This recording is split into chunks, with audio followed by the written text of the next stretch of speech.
jambo la kusikitisha, pamoja na jitihada za Mheshimiwa Rais anazozifanya kwa taifa hili kwa wakulima, pamoja na jitihada za Mheshimiwa Waziri na wasaidizi wake kuona wakulima wanapata pembejeo bure, leo fedha zimekusanywa na TRA, zimeenda hazina, mpaka leo tunapozungumza zaidi ya bilioni 194 hawajarejeshewa bodi ya korosho kulipa wazabuni.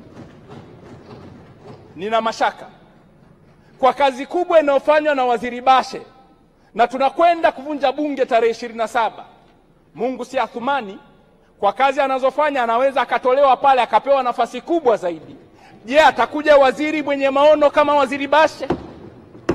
Je, hawa wanaodai fedha, maana Waziri Bashe anakesha usiku na watu wa benki kuona namna gani wazabuni wote wa kilimo walikuwa hawakopesheki.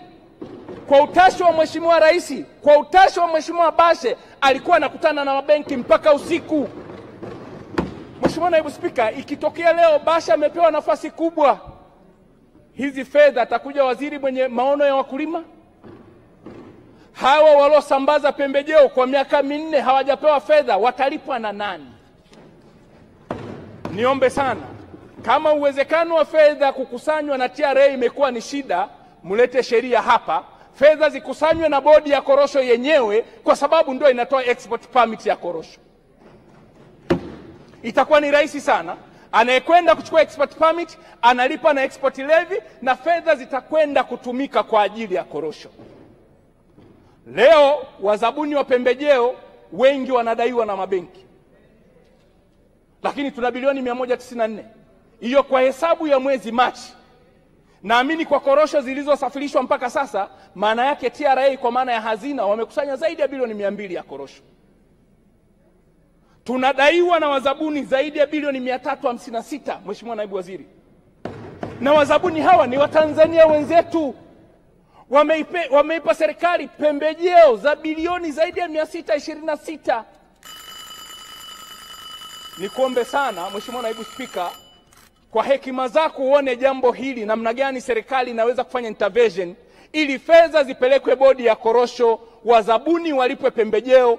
Tunaposema leo tumezalisha tani 528, maana yake tangu tumepata uhuru wa taifa hili hatujawahi kuzalisha korosho tani 528. Hizi ni jitihada za Mheshimiwa Rais wa Jamhuri ya Muungano wa Tanzania kwa kutoa pembejeo bure. Kama wazabuni hawakupewa fedha, nani ataendelea kuleta pembejeo? Mheshimiwa Naibu Spika, watu wa mikoa ya Lindi na Mtwara na Ruvuma wanaolima korosho sana, Pwani, Tanga, tuna matumaini makubwa na kazi inayofanywa na Rais Samia Suluhu Hassan. Sasa hizi fedha ambazo tumekubaliana na tumepitisha sheria hapa na zimesha kusanywa, niombe sana serikali na Mheshimiwa Rais, nadhani wasaidizi wake wanasikia, aone namna ya kuingilia kati jambo hili ili fedha wapewe bodi ya korosho, wazabuni walipwe fedha, wakulima waendelee kupewa pembejeo bure kule kama dhamira ya Mheshimiwa Rais inavyotaka. Mheshimiwa Naibu Spika, ukija Mtwara, kazi inayofanywa na Waziri Bashe, leo tuna kongani ya viwanda inajengwa pale Maranje. Katika fedha zinazokusanywa ni pamoja na hizo fedha ambazo zinakusanywa kwenye